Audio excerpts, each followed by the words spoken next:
Hello everyone, my name is Gabby, and it's time for another Dragon Ball Super review. This time we're reviewing episode 6. Beerus has arrived on Earth! While Bulma's birthday party continues, Beerus manages to find Vegeta, who's still sulking around on the ship. Vegeta, seeing Beerus, pretty much gets triggered from the God of Destruction. Turns out he had seen him threaten his father as a child, so he knows how dangerous he is. But Bulma sees Beerus and Whis, and not realizing the danger, assumes they're Vegeta's friends and invites them to the birthday party. Beerus and Whis agree. They're curious about the food, after all. So the game begins. The game of trying to get through this party without angering Beerus. Vegeta's the only one who knows how powerful and dangerous Beerus is, and he hasn't told anyone else. Which was probably a bad decision. After a few close calls, with Vegeta having to keep providing food for Beerus in more and more embarrassing ways, but eventually it seems like the God's visit has been uneventful. He hasn't seen the Super Saiyan God, so it was probably just a dream after all. Beerus and Whis prepared to go home, but then Beerus wants to try some pudding. And all the pudding is taken by Majin Buu. And Majin Buu, refusing to share, puts his saliva all over the remaining cups. So Beerus beats him up for it. Pretty easily. This is Beerus after all. And as Vegeta surveys the devastation from their fight, he realizes that now Beerus is fully angered. There's no room for appeasement anymore. So, what did I like about this episode? A lot of things. I mean, maybe this is just me, but like Dragon Ball Super Episode 6, maybe it's the directors, maybe it's just, I'm not sure, but this feels like one of the first episodes where I really feel like they put effort into this.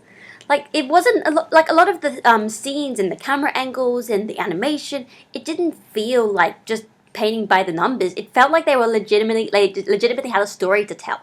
And so there's just some really cool scenes and really clever moments. Like at the very beginning. So Roshi is like perving on Bulma. So then Bulma goes and you see her hand. She's about to, it looks like she's about to hit Roshi, like she normally does. But then it halfway, mid scene, it cuts to, and then it just changes to Vegeta hitting the ship and hitting like the side of the ship. And it was just a really smart cutaway gag there. And I thought, the fact that they included that, it just made me feel like, okay, they legitimately put effort into this episode, and it was great. It really, really showed. Another thing I really liked about this episode, something I didn't expect I was going to say, the pacing. They only spent one full episode of this birthday party. And I mean, for Battle of Gods, this took up a very large chunk of the movie. So if you were thinking that, considering the very short, 5-minute fight between Goku and Beerus in Battle of Gods was stretched out to an entire episode, so I thought we were going to spend 2 or 3 episodes of just these gags about Beerus trying not to anger Beerus, but it was only one. Beerus arrived at the party, and then Beerus got angry because Majin Buu ate the pudding, all within one episode, and it was just really tight, and I didn't feel like it dragged on, and that was what I thought was going to be a real problem if they did Battle of Gods, and that problem didn't occur, so this is just amazing. And honestly, comparing this to Battle of Gods, I almost prefer the way it was handled, both in terms of it honestly feels shorter, but also just, in the original, in Battle of Gods, there's a lot of doing. Beerus, at least from Vegeta's perspective, Vegeta does a lot of actions. He does a lot of embarrassing things. And the characters all do a lot of embarrassing things and just a lot of moments that are just there because they're funny. But in this, it's a lot more subtle. Vegeta isn't really doing as much. He has 2 moments where he sort of acts almost out of character, which not actually out of character, but where he just acts very unusual to how he normally acts to try and appease Beerus. But a lot of times he's just sort of standing there watching, waiting for something to happen, expecting for something to happen, and then nothing does. And I feel like the way they handle that was probably better than Battle of Gods. These weren't just gags, it was just building up tension. I feel like that made a more interesting narrative than what happened in Battle of Gods. Also, I guess we just have to say, obviously, the animation was improved a lot from episode 5, but after all, these animations, they're all done by pretty much different animation teams, so, saying it's an improvement is more just saying it's done by different people. But I guess I'll just have to put it out there, otherwise someone would probably say, why didn't I mention it? Speaking of improvements over episode 5, it was very short, but the fight between Beerus and Majin Buu, I actually really enjoyed it. It felt interesting. The fight between Goku and Beerus was just quite boring. It was just a lot of dodging attacks and stuff. But like the way he was like throwing Majin Buu around in circles, and then like when he shoves him in the sea, and then he like shoots that energy blast, and it looks really, really cool. Like the lighting effects of that. Actually, the lighting in this episode was all really good, which made me feel like, yeah, the people who were working on it were actually really competent. But yeah, this was the first fight scene that felt like it was like DBZ, but it actually felt something I hadn't really seen that often. It's not the kind of thing you think of when you think of Dragon Ball Z fight scenes, but that in a way is a good thing. It was just really cool. As for what I didn't like in this episode, honestly, it's the real issues I have are just sort of issues that are now still related to the whole Battle of Gods thing. That is, now that the Beerus birthday party, it's like finished already. I'm just wondering what they're gonna do with all the subplots. Like, mostly when I say subplots, I mostly just mean the Pilaf gang.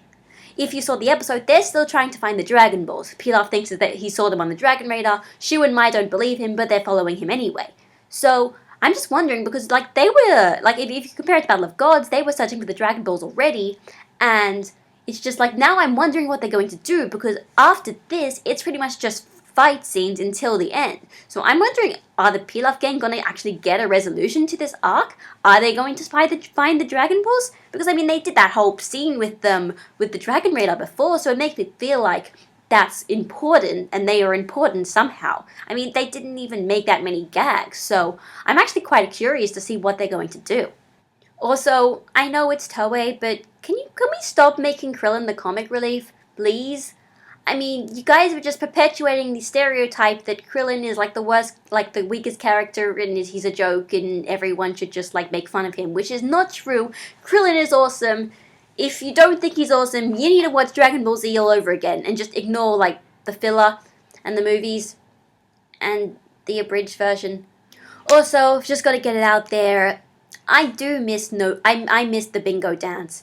Especially considering they were hyping up to it. I was expecting they were going to put that in there. Or, you know, it's the super bingo dance this time. But, I mean, whatever. I still liked Vegeta cooking takoyaki instead.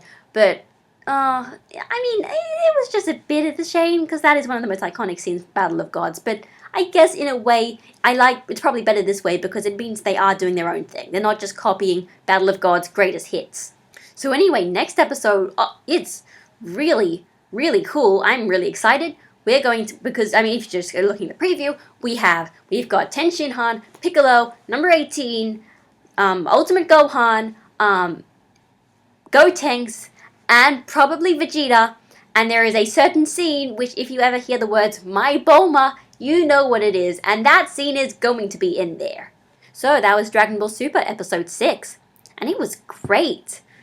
I think this just shows what difference, like the people who are working on the individual episodes, what difference it can make. Because if the people working on it care, it can look great. I mean, not even just look great, but it can just like everything's great, not just like the pure looks and visuals alone. Just everything about it was just very good. And I think this episode has brought people thinking, like, you know, maybe it's I kind of prefer this to Battle of Gods, which I think is probably the best compliment you could make for a saga like this. So I'd say they definitely succeeded in this episode, and I am really looking forward to episode 7. I mean, obviously it might not have the same quality as episode 6, but I'm looking forward to what's going on in that episode. Like just all the events that are going to unfold, and there's going to be quite a lot of it. So this is Gabby, signing out, and I'll see you next week. Bye guys!